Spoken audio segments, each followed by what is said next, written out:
প্রতিকূলতার বিরুদ্ধে সংগ্রামের মধ্য দিয়ে গড়ে ওঠা যে জীবন, সেটি আনোয়ার হোসেন, সেটি তার পথ ও পাথেয়। কে জানে ওরকম বৈধতার মধ্য দিয়ে জীবন শুরু না করলে এই সংগ্রামী আনোয়ার হোসেনকে হয়তো আমরা পেতামই না। আমার মনে হয় যে আজকে আসলে আমরা আনোয়ার ভাই বা ওনার ফ্যামিলির কাছ থেকে আমরা শুনতে চাই, কারণ আমরা কথা না বলাটাই আমরা এই অনুষ্ঠানের মূল আমরা যেটা টার্গেট থাকে। তো যাই হোক, তারপর আমি হয়তো দুই একটি পয়েন্ট আমি একটু জাস্ট উল্লেখ করতে চাই। প্রথম হচ্ছে যে আসলে আমরা আমাদের এই লেকচার সিরিজের যাত্রা শুরু করার পরিকল্পনা ছিল কিন্তু আনোয়ার ভাইকে নিয়ে, এবং এটা আজকে বলতে অত্যুক্তি নাই, যেহেতু আমাদের যারা অর্গানাইজার ছিল, তো আমরা যখন আজ থেকে 2 বছর আগে শুরু করি তখন প্রথম প্রোগ্রামটাই কিন্তু ওনাকে নিয়েই করার প্রথম পরিকল্পনা ছিল। বাট এনিওয়ে, আমার মনে হয় যে I hope that everyone will realise যে আমরা করতে পারিনি। বাট আমি ধন্যবাদ জানাই স্পেশালি ওনার 3 ছেলেকে, মনোর ভাই, মাহমুদ এবং আমার মনে হয় Hossain Khaled. Let's work together. আসলে একটা ফ্যামিলিতে কাজ করার জন্য, যেমনি আনোয়ার ভাই 7 বছর বয়স উনি বাবাকে হারিয়েছেন, কিন্তু বাবাকে হারানোর পরে কিন্তু উনি আবার ওনার সন্তানদেরকে কিন্তু একটা চমৎকার একটা ইন্টিগ্রেশন, চমৎকার একটা ফর্মুলার ভিতরে দিয়ে তাদের কিন্তু সমাজে প্রতিষ্ঠিত করেছেন। আজকে প্রত্যেকে একটা ইন্ডিভিজুয়ালি কিন্তু মডেল হিসেবে তারা সমাজে প্রতিষ্ঠিত হয়েছে। আমি বিশ্বাস করি যে আনোয়ার ভাইয়ের যারা উত্তরসূরি হিসেবে কাজ করবে, ঢাকা চেম্বারে যারা কাজ করবে, তারা যাতে এই চমৎকার রিলেশনটুকু, ইন্টিগ্রিটিটুকু, ইউনিটিটুকু যাতে ধরে রাখে। এবং আমার এটাই হবে আজকে আমাদের ইন্ডাস্ট্রি একাডেমিয়া লেকচার সিরিজের মূল, আমি মনে করি যে আমাদের মূল সাকসেস এবং মূল আমাদের উদ্দেশ্য। যে আমি যখন প্রথম একটা বই, সেটা অফকোর্স আমি ঢাকা চেম্বারকে আমি কৃতজ্ঞতা জানাই। ঢাকা চেম্বার যদি আমাকে সভাপতি হিসেবে দায়িত্ব না দিত, তাহলে হয়তো আমি ইটুকে প্রজেক্ট বা 2000 উদ্যোক্তা তৈরির প্রজেক্ট আমি কোনোদিনও হয়তো এই নিশ্চিত নেওয়ার সাহস বা সুযোগ দুটোই আমার হতো না। এবং যেটা আমাকে আসলে ইন্সপায়ার করেছে আজকে অনেক দূর যাওয়ার জন্য, আমি মনে করি ইন্টারন্যাশনালি আজকে কিন্তু এইটার কারণে আমি একটু আগেই আসিফ ভাইদের শেয়ার করেছিলাম যে লট অফ জায়গা I got the lot of respect, যে এই একটি কাজ হয়তো উদ্যোগ ঢাকা চেম্বার থেকে নিতে পারার কারণে। তো আমি যখন প্রথম একটা অফিসিয়াল একটা বই লিখি, এ জার্নি টুয়ার্ডস এন্টারপ্রেনারশিপ, যেটা আমার মনে হয় যে কাউকে আমি বলতেও পারিনি, কিন্তু আজকে আমি অনুষ্ঠানের মাধ্যমে বলছি যে আমার এই বইটার প্রথম কিন্তু আমি আনোয়ার ভাইকে দিয়ে শুরু করি। যে আসলে বইটার প্রথমেই আনোয়ার ভাইয়ের নাম দিয়েই কিন্তু আমি আসলে ওনার হিস্ট্রি দিয়েই কিন্তু আমি আসলে বইটাতে আমি কেস স্টাডি তুলে নিয়ে আসছিলাম। কিন্তু যাই হোক, আজকে হয়তো আমি তুলে দিচ্ছি। একইভাবে আজ থেকে বিগত অল্প কয়েকদিন আগে আমি আরেকটি বই করি, উদ্যোক্তা উন্নয়ন ও ব্যবসায় নির্দেশনা। কারণ এখন ব্যাপার হচ্ছে যে আমি কোনোদিন বই লিখবো এটা আমি কল্পনাই করিনি, কিন্তু আমি আবার রিপিট করছি, এই বইটাও তো কিন্তু প্রথমেই আনোয়ার ভাইকে দিয়েই কিন্তু আমি যাত্রা শুরু করি। তো আমার মনে হয় যে তো আজকে এই অনুষ্ঠানটা আমি মনে করি যে it's a great success for our student, কারণ আমাদের স্টুডেন্টরাও আসলে আনোয়ার ভাই সম্পর্কে জানতে পারবে। এবং আমি আশা করি যে আনোয়ার ভাইয়ের উপরে যে বইটা আছে, সেই বইটার আজকে যারা উপস্থিত, আমি প্রত্যেককে মানে আইল কন্ট্রিবিউট এভরিওয়ান, যারা আজকে স্টুডেন্ট যারা উপস্থিত, তাদের প্রত্যেকে আনোয়ার ভাইয়ের বইটা আমি মনে হয় যারা রেজিস্ট্রেশন প্রসিডিওর সাথে ছিল তাদের মাধ্যমে আমি সবাইকে আনোয়ার ভাইয়ের বইটা তোমাদের হাতে পৌঁছে দিব। সবাইকে ধন্যবাদ।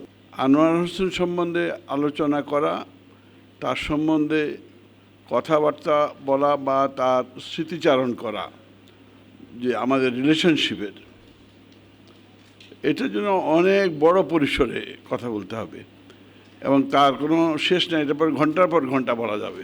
এই হিসাবে আনোয়ার হোসেনের ইতিহাস আমার মনে হয় যেটা উনি লিখেছেন এবং যেটা আমরা দেখেছি, লিখিত যে বক্তব্য যেগুলো আছে সেগুলো বোধহয় পুরোটার অর্ধেকটাও নাই। পৃথিবীতে বহু মানুষ আছে যাদের লেখা বা তাদের অনেক চিন্তা আমরা নিজেরা পড়েও শেষ করতে পারি না। তার জীবন যেহেতু মধ্যরাতে জেগে ওঠা কর্মের মধ্য দিয়ে অগ্রসরমান, কাজেই সেই মানুষটাকে জানবার জন্য এটি শুধুমাত্র সূচনা মাত্র। অনেকেই জিজ্ঞেস করে যে তার সাকসেসের রহস্যটা কি। তার সাকসেসের রহস্য হচ্ছে তার মা, তার মার প্রতি তার ভালোবাসা, তার মার প্রতি তার ভক্তি, এক বাক্যে। এছাড়া আমার আর কোনো কিছু বলার নাই। 35 টাকা ক্যাপিটাল হতে পারে না, একটা মানুষের ক্যাপিটাল 35 টাকা হতে পারে না। একটা মানুষের পিছনে তার থেকে অনেক বড় শক্তি কাজ করে। তো তার শক্তিটা ছিল তার মা, তার আল্লাহর প্রতি অসম্ভব ধরনের বিশ্বাস, তার মনোবল, এবং আমার মা যেটা বলেছিলেন তার কর্মশক্তি, সাংঘাতিক রকমের কর্মশক্তি। দিন নেই রাত নাই উনি কাজ করে গেছেন। একটা ব্যবসায়ীকে সফল হতে হলে শুধু কর্মটা হলে চলে না। একটা ব্যবসায়ীকে সফল হতে হলে মানুষকে ভালোবাসতে হয়। উনি এমন একজন লোক যিনি মানুষের মাঝে থাকতে পছন্দ করতেন। উনি মানুষের কাছে দৌড়ে যেতেন, মানুষকে অপেক্ষা করতে হতো না তার কাছে আসার জন্য, উনি মানুষের কাছে চলে যেতেন। একদিন হঠাৎ করে এক রিক্সাওয়ালাকে নিয়ে আসলেন এক জুম্মার দিন আমাদের বাসায়, যে মানওয়ার ওকে একটা চাকরি দিয়ে দিবা। ওই ভদ্রলোক, ওই রিক্সাওয়ালা তার পাশে বসে নামাজ পড়েছে, তার সঙ্গে কথা বলতে বলতে, যে উনি নিজে ইন্ট্রোডিউস করেছে রিক্সাওয়ালার কাছে নিজেকে, যে আমি আনোয়ার হোসেন, আনোয়ার গ্রুপের আনোয়ার হোসেন, মালাশেরির আনোয়ার হোসেন, তুমি চলো, তোমার কি কষ্ট আছে আমাকে খুলে বলো। তো ওই লোককে বাসায় নিয়ে আসছে চাকরি দেওয়ার জন্য। তো একজন মানুষকে বড় হতে হলে উপরে উঠতে হয়, নিচেও নামতে হয়। তো উনি ওই রকম একজন ব্যক্তিত্ব, যিনি জন্ম হয়েছিলেন সারা জীবন মানুষের সঙ্গে কাজ করার জন্য। উনি অনেক মিল করেছেন, ফ্যাক্টরি করেছেন, ব্যবসা প্রতিষ্ঠান করেছেন, কিন্তু উনি মানুষের মধ্যে ছিলেন। উনি ক্রিয়েট করেছেন, উনি ফ্যাক্টরি যেরকম ক্রিয়েট করেছেন, বাট আমরা যেটা বলি যে মানব সম্পদ, উনি মানুষ তৈরি করে গেছেন। সবুর ভাই বলে গেলেন উনি ঢাকা চেম্বারের প্রেসিডেন্ট তৈরি করেছেন, ওনাকে প্রেসিডেন্ট বানিয়েছেন। আমার বাবা ব্যবসায়ী বানিয়েছেন, আপনার ঢাকা চেম্বারের প্রেসিডেন্ট বানিয়েছেন, টিচার বানিয়েছেন, এমনকি ফিল্ম মেকারও বানিয়েছেন। উনি আনন্দ পেতেন, মানুষের মাঝে থাকতে আনন্দ পেতেন, মানুষের সাথে কাজ করতে আনন্দ পেতেন, মানুষকে উপরে যেতে দেখতে উনি আনন্দ পেতেন।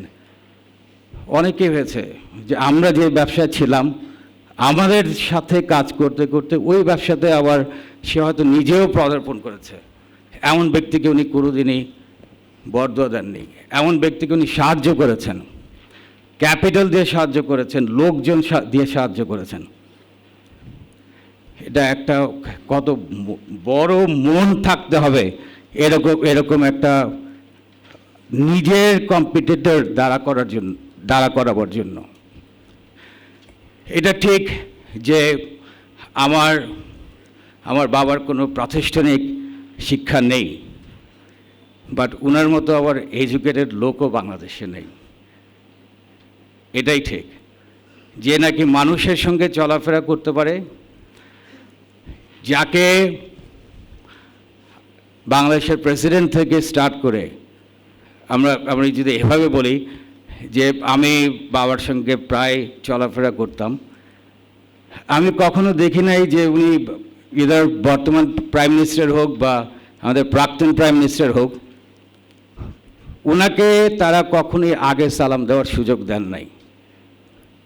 আবার আমার বাবাকে দেখেছি যখন মসজিদে ঢোকেন, প্রথমে আমাদের যে সিকিউরিটি গার্ডটা আছে আমাদের মসজিদের, তাকে বাবা কোনোদিন সালাম দেওয়ার সুযোগ দেননি। আগে ওই দারোয়ানটাকে সালাম দিয়ে তার হাতটা মিলিয়ে তারপরে উনি মসজিদে ঢুকতেন। ওনার ব্যবসায়িক সাফল্যের কথা আমি আজকে ইচ্ছা করে তুলে ধরছি না। আমি জানি হয়তো আমার ছোট দুই ভাই এই সম্বন্ধে কথা বলবে।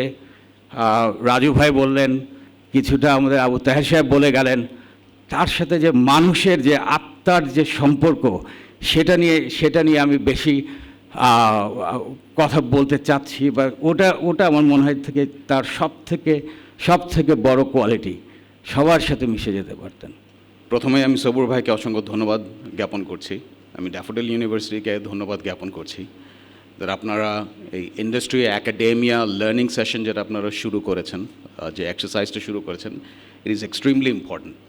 And this is something that we from trade organisations and of course from business houses, আপনাদের সবারই মনে আছে, আমরা সবসময় বলে আসছি, there is a big gap between the academia and the industry.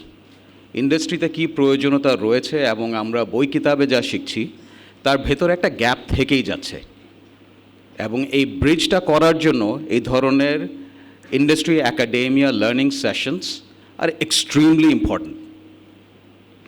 আমাদের শেখার প্রয়োজন not only from the success stories but also from the failures, কারণ আজকে যে ভুলগুলো আমরা করছি সেটার থেকে আমরা কি শিক্ষা নিচ্ছি সেটাও কিন্তু আমাদের জানা প্রয়োজন, এবং সেখান থেকে যদি আমাদের ভুলগুলোকে আমরা শুধরাতে না পারি, তাহলে কিন্তু আমরা আবার আরেকটি ভুলের দিকেই আমরা এগিয়ে যাব।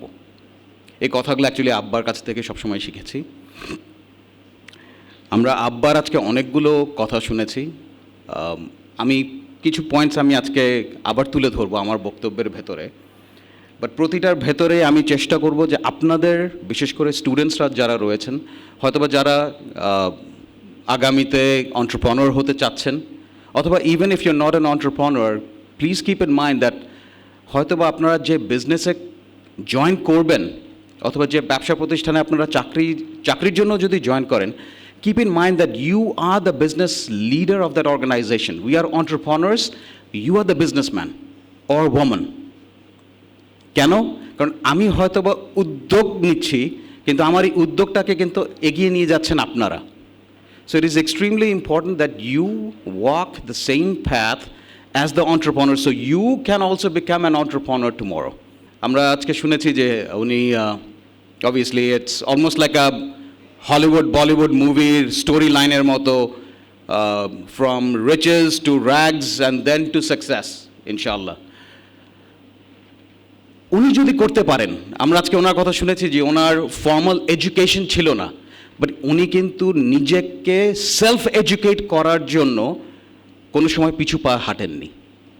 হি had a photographic memory, he had a memory যে উনি কথাটা শুনে উনি কিন্তু ঠিকই লিখে রাখতেন এবং ওটাকে নিয়ে আবার স্টাডি করতেন। আমি আবারও বলছি, হি হ্যাড আ ফটোগ্রাফিক মেমোরি। উনি এখন পর্যন্ত আমরা যে জিনিসগুলো ক্যালকুলেটর ইউজ করে অ্যান্সার্স বের করি, উনি আমাদের থেকে তাড়াতাড়ি he would give you the results. He did not learn times table, he did not learn how to use a calculator, but it's, you know, he's one of those genius people that Allah Ta'ala হয়তো বা পাঠিয়েছেন কিছু একটা করার জন্য। বলার উদ্দেশ্যটা ছিল যে উনি যদি করতে পারেন তাহলে আপনারাও পারবেন। He believed in something in us, that he saw in us that we can lead the largest and the most respected trade organization in Bangladesh. He created many leaders, starting from Mahbubur Rahman Saib. They have worked together to create so many business leaders. Why? Because they believed that আমাদের ওপরে দায়িত্ব যেটা অর্পণ হয়েছে বাংলাদেশকে এগিয়ে নিয়ে যাওয়ার, সেটাকে লিড দিতে হলে we needed selfless people who will talk about business, for business and for Bangladesh. Mala Shari kotha theke ashlo? He looked at the population, he looked at the opportunity and he said, ওই সময়তে তখনও 40 to 50% of our population was women, and প্রতিটি মহিলার ধর্ম যেটাই থাকুক, বিয়ে তো একবার হবে, তার জন্য একটা বিয়ের শাড়ি জীবন একটা প্রয়োজন হবে, and he wanted to make that বিয়ের sari. Not only was he making printed cotton shari and everything, but he was making that one beer shari that everyone needed, at least every woman needed in their life. So that was his target, that he was looking at that 50% of the population wearing two saris, two wedding saris in their lifetime. That was his target. এই ধরনের অনেক products রয়েছে যেগুলো উনি, he looked at it from a very simple perspective. Abba was always very methodical. He always had very good habits. He maintained good health.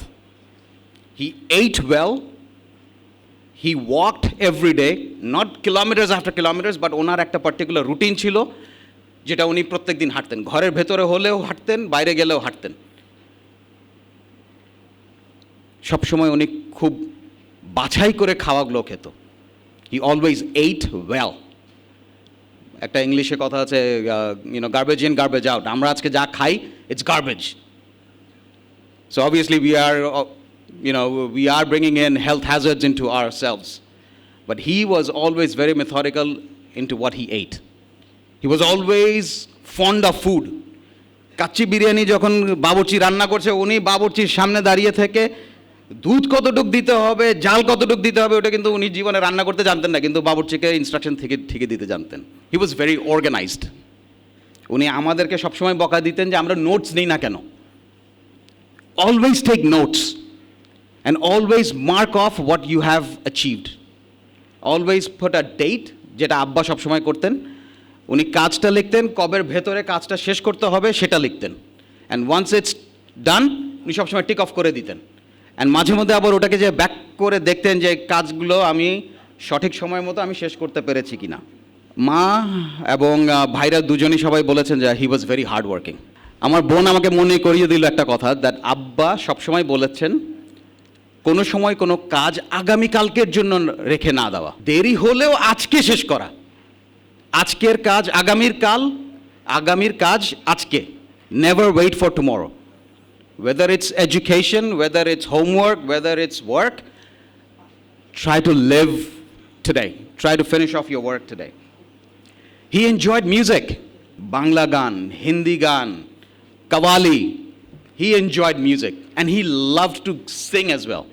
উনি কখনোই টাই ছাড়া অফিসে যেতেন না, কখনোই না। We should always be presentable and grooming is important. Why?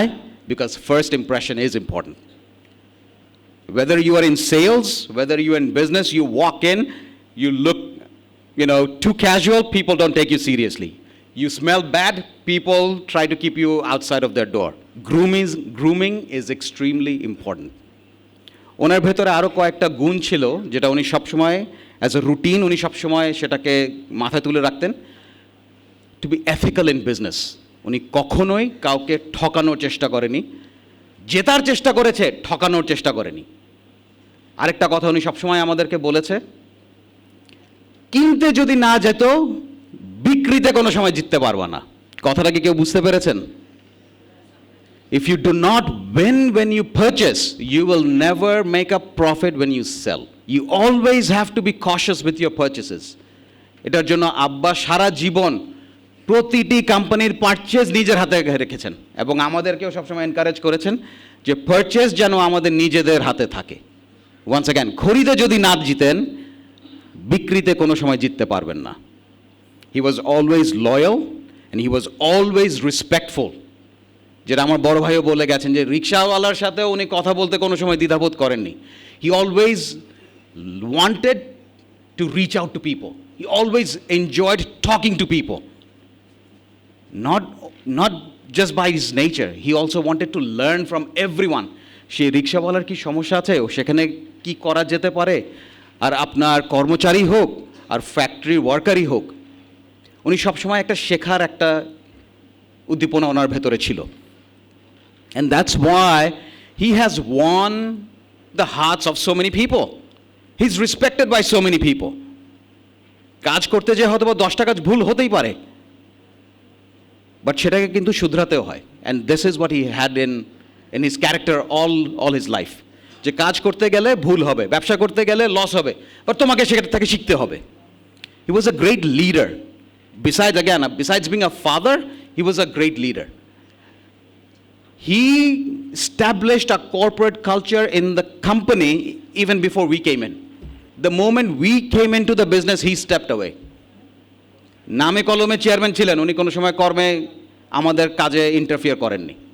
উনি সবসময় আমাদেরকে বলেছে কাজ দিয়েছি, কাজ শিখো, ভুল হলে সেটার থেকে শেখো। যদি তোমার কাছে মনে হয় তুমি ভুল করতে যাচ্ছ, come to me for advice. I am there as your advisor. I may be the chairman, but I am there as your advisor. I will not interfere in your work. উনি চেষ্টা করেছেন। হয়তোবা Mahmud was too close to Abba because he was heading the textile division, which is the core business of our company. হয়তোবা আব্বার সাথে ওর অনেক বেশি যোগাযোগ হতো। But obviously I came in at a much later stage in 97. একবার ফেরত আসলাম, তারপর আবার 2000 সালে ফেরত এসেছি। আমার পাস্ট প্রেসিডেন্টসরা এখানে অনেকে বসে আছে যে হারামের পয়সা খাবি না। This is not your money, this is your members' money. You must respect your father. You must respect your teachers. You must respect or must learn to respect your elders. Please take care of your parents.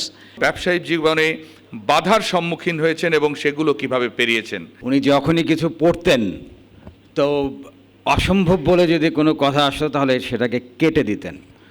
তো উনি কখনোই কোনো জায়গাকে কোনো কিছুকেই বাধা মনে করেন নাই। আর একটা ঘটনা প্রায় বলতেন যে উনি সবসময় পৃথিবীর সর্বোচ্চ চূড়ায় দাঁড়িয়ে বলতে পারবেন যে ওনার কাছ থেকে কেউ টাকা কখনো পাবে না। একবার বোধহয় 70s দিকে, আর্লি 70s দিকে আবার বেশ বিরাট একটা লস হয়ে যায়। আপনার গিয়ে প্রায় 1 কোটি, ওই সময়কার $1 কোটি মাল ইম্পোর্ট করে নিয়ে এসেছিলেন, ওইটা পুরোটাই লস হয়ে যায়।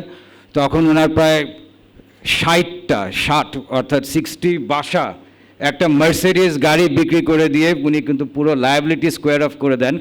এবং যে ভদ্রলোক তার কাছে এই ক্রেডিটের মালটা বিক্রি করেছিল তাকে কখনো জানতে দেয়নি যে ওনার যে এত বড় একটা লস হয়ে গেছে। তো উনি বাধাকে সাহসের সাথে তো আপনার গিয়ে অতিক্রম করতেন, আবার ইন্টিগ্রিটির সাথে, অনেস্টির সাথে বাধাগুলো পার হতেন। যে কারো টাকা রয়ে যাবে তার কাছে, এই মনোভাব ওনার কাছে কখনোই ছিল না।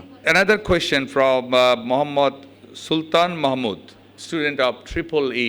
His question is, when somebody is producing something new or something, actually how he was habituated to deal with competitors. One of our biggest challenge in Bangladesh, especially when it comes to manufacturing, not only manufacturing, আপনার also in trade and services, আমার প্রাক্তন প্রেসিডেন্টসরাও যারা বসে আছেন, I think they will also agree, it's innovationের জন্য যে research and development প্রয়োজন, সেই অবকাঠামোটা আমাদের এখন পর্যন্ত বাংলাদেশে নেই। সেই নতুন উদ্যোক্তা সৃষ্টি করার জন্য যে ইনোভেশনের সহায়তাটা প্রয়োজন রিসার্চ অ্যান্ড ডেভেলপমেন্টের মাধ্যমে, সেই সহায়তাটা এখন পর্যন্ত আনফর্চুনেটলি প্রাইভেট সেক্টরের থেকেও নেই, ট্রেড অর্গানাইজেশনের থেকেও নেই, সরকারের থেকে তো নেই। কিন্তু but at the same time we must also appreciate that private সেক্টরের পক্ষ থেকে ভেঞ্চার ক্যাপ, ক্রাউড ফান্ডিং, এগুলো কিন্তু অনেকখানি শুরু হয়েছে। So whether you want to get into manufacturing or in any kind of technology or technological innovations, এই সুবিধাটা এখন অ্যাটলিস্ট আমরা সকলে এনজয় করতে পারছি, যেটা আগে আমরা বাবা মা মামা চাচার কাছের থেকে আমরা হয়তো বা টাকাটা পেতাম। এখন this is a more formalised manner that আপনারা হয়তো বা ভেঞ্চার ক্যাপে সবুর খান সাহেবকে আপনারা অনবোর্ড নিয়ে আসতে পারছেন for his technological knowledge. Asif Ibrahim সাহেবকে হয়তো বা নিয়ে আসতে পারছেন আপনার because of his manufacturing acumen. So এক একজনকে venture, this is the difference between venture cap versus just regular funding. একটা রেগুলার ফান্ড হচ্ছে যে আপনার নলেজের জন্য আপনার কিছু টাকা দরকার, সেটা আপনি নিয়ে আসতেছেন এবং সেখানে কিন্তু আপনাকে বাড়তি কেউ সাহায্যটা করছে না। whereas in a venture cap you are actually bringing in people with money who will also give you knowledge to perform better. অনেক কথা আজকে জেনেছি, কিন্তু তারপরেও কিছু কিছু কথা অজানা থেকে যায়, যা শুধু আমরা মেয়েরাই জানতে পারি যে বাবা হিসেবে তিনি কেমন ছিলেন। আমরা কন্যারা জানতে পারি প্রিয়তম বাবা আমাদের কতটা আপন ছিলেন, কাছে ছিলেন। আপা, আপনাদের মুখ থেকে আমরা আনোয়ার স্যার সম্পর্কে কিছু জানতে চাচ্ছি। আমাদের মানে ছোটোবেলা থেকে আব্বা আমাদের প্রত্যেকটা কাজ কিন্তু আমরা আব্বার কাছ থেকে শিখেছি। যেমন আব্বা রাত্রেবেলা অফিস থেকে বিকালবেলা এসে আমাদের একটা উনার যে আগামীকাল কী কাপড়টা পরবে সেটা আমাদের দিতেন, দিয়ে বলতেন এটা তুমি ইস্ত্রি করবা ঠিক কীভাবে। একদম তখন তো এরকম লন্ড্রি ছিল না, এখন অনেক হয়ে গেছে। তখন উনি আমাদের বলতো ঠিক এইভাবে এই ভাঁজ ফেলবা, এইভাবে এই ভাঁজ ফেলবা। আমাদের উনি ওটার জন্য একটা ইন্টেন্সিভ দিতেন, যে মানে এইভাবে উনি আমাদের প্রত্যেকটা কাজ আমরা মানে বলতে পারেন যে উনার কাছ থেকে মানে শিখা। আব্বা বলতে এই জিনিসটা এইভাবে করবা, মানে ইস্ত্রি করা, মানে টেবিলে কীভাবে বসবো, একটা ব্রেডও কীভাবে কাটবা যেন একটু বাঁকা না হয়, একদম স্ট্রেট লাইন হতে হবে, ডিম একদম ঠিক শেপ ওইটাই হতে হবে। এত ক্লিন রাখতেন সব কিছু। একটা ন্যাপকিন সে নিজে হাতে সারাক্ষণ ভাঁজ করে এইভাবে ভাঁজ করে এইভাবে রাখে, চেয়ারে এইভাবে। অনেক মানে এইসব জিনিসগুলো আমাদেরকে খুব মানে ভালো লাগতো যে উনি এত নিট অ্যান্ড ক্লিন ছিলেন। প্রত্যেক দিন অফিস থেকে বাসায় এসে নিজের কাপড় নিজে গুছাবেন, কালকে কি পরবেন সেটা বের করবেন, বাথরুমে কোথায় কি আছে না আছে, খুব টিপটপ, খুব পরিষ্কার ছিলেন। আমি একটা ছোট্ট একটা কথা বলি আব্বার সম্বন্ধে। এই যে এখন যে আপনার ব্যান বক্স লন্ড্রি থেকে যে কাপড় আসে, কোনো দিন দেখিনি লন্ড্রি প্যাকেটটা উনি ফেলে দিত, ওই প্যাকেটটা পর্যন্ত প্রত্যেকটা প্যাকেট উনি ভাঁজ করে রেখে দিতেন। মানে উনার সম্বন্ধে বলে শেষ করা যাবে না। উনি নিজে একটা ইনসাইক্লোপিডিয়া, মানে প্রত্যেকটা ব্যাপারে। গান গেতে খুব পছন্দ করতেন, আমাদের সাথে গান গেতেন। মেরা জীবন কোরা কাগজ, এটা তার ফেভারিট একটা গান ছিল। এখনও যদি তাকে নিয়ে বসি, আমরা যদি একটু সুর তুলে দেই, সে আমাদের সাথে সুর মিলাতে পারে। আরও কিছু কথা বাকি থেকে যায়। মেয়েদের কাজের ব্যাপারে তিনি ইন্সপায়ার করেছেন, এডুকেশনের ব্যাপারে তিনি ইন্সপায়ার করেছেন। আমরা জানতে চাচ্ছি তার সেই কথাগুলো কাজের ব্যাপারে এবং শিক্ষার ব্যাপারে তিনি কিভাবে মানুষকে অনুপ্রাণিত করে গেছেন। আমি আসলে ওনার ছেলের বউ, তো আমার যখন এই ফ্যামিলিতে বিয়ে হয়ে আসে, আমার সবসময় এই পড়াশোনার প্রতি খুব অন্য রকমের একটা অ্যাট্রাকশন ছিল। আমি সবসময় চেতাম যে আমি অনেক হায়ার স্টাডিজ করব, অনেক পড়াশোনা করব। তো বিয়ের সময় থেকেই আমি ওই ইচ্ছাটা ওনার কাছে বলে এসেছিলাম। তো উনি আমাকে সবসময় বলতেন যে বাংলাদেশের মধ্যে যেখানে যা পড়াশোনা তুমি করতে চাও, তুমি মোস্ট ওয়েলকাম। এবং আমি আজও, আমার বিয়ে হয়েছে 21 বছর হচ্ছে, আমি এখনও কিন্তু পড়াশোনার মধ্যেই আছি। তা আমি মাস্টার্স করেছি, আমি এখনও আইবিএতে গিয়ে বিভিন্ন প্রফেশনাল কোর্স করি, এবং আমার শ্বশুরবাড়ি থেকে, ফ্যামিলি থেকে আমাকে খুবই এনকারেজ করা হয়, অনেক উৎসাহ দেওয়া হয়। এবং স্পেশালি আমার হাজব্যান্ড, যিনি বলে গেছেন, হোসেন মেহমুদ, যে be a life long student. তো আমার মনে হয় ওইটা ওনাদের বাসায় আমি দেখেছি যে ওনারা এই থিওরিটা ওনারা ফলো করেন, যেটা নাকি ইন্দিরা নুই, সিইও অফ পেপসিকো, উনি এতদিনে যেটা নাকি সবাইকে বলে এসেছেন যে be a life long student, না হলে নিজেদের নলেজটাকে বন্ধ করে রাখা যাবে না। তো ওইটা দেখেছি আমার শ্বশুর আনোয়ার হোসেন সাহেব, উনি দেখেছি যে সবসময় এটা নিজের বেলাতেও ফলো করেছেন এবং সবাইকে উৎসাহ দিয়েছেন মেয়েদেরকে। প্লাস কাজের ক্ষেত্রেও আমি সবসময় দেখেছি যে উনি মেয়েদেরকে খুব এনকারেজ করতেন যাতে ওনার মেয়েরা ঘরে বসে না থেকে কাজে আসে। আমি যখন অফিসে জয়েন করেছি তখন উনি আমাকে কাজের ক্ষেত্রে খুবই উৎসাহ দিতেন। প্রতিদিন লাঞ্চ টেবিলে বসে আমাকে জিজ্ঞেস করতেন আজকে কি কাজ করলাম এবং কেমন করে করলাম এবং কিভাবে করে আরও বেটার আমি করতে পারি, সেই বিষয়ে আমাকে উৎসাহ দিতেন। প্লাস আমি যখন নাকি 2003-তে আনোয়ার গ্রুপে জয়েন করি, আমি টেক্সটাইলে জয়েন করেছিলাম, ফ্যাক্টরিতে আমি যেতাম। তো তখন উনি খুব খুশি হতেন যে আমি ফ্যাক্টরিতে যেতাম। আমি একটা মেয়ে হিসাবে আমি কখনো বলিনি আমি ফ্যাক্টরিতে যাব না। আমি ওখানে গিয়ে ফ্যাক্টরির মেয়েদের সাথে কাজ করতাম, সময় টাইম স্পেন্ড করতাম। তো এই সব কাজের ক্ষেত্রে, পড়াশোনার ক্ষেত্রে আমি ওনার থেকে অনেক সাপোর্ট পেয়েছি, অনেক এনকারেজমেন্ট পেয়েছি, এবং সেই জন্য আমি ওনার কাছে খুবই কৃতজ্ঞ। আর আমার এই পর্যন্ত এগিয়ে আসার পিছনে ওনার একটা বিশাল অবদান আছে, যেহেতু আমি পারিবারিক একটা সাপোর্ট পেয়ে এসেছিলাম ছেলের বউ হিসাবে।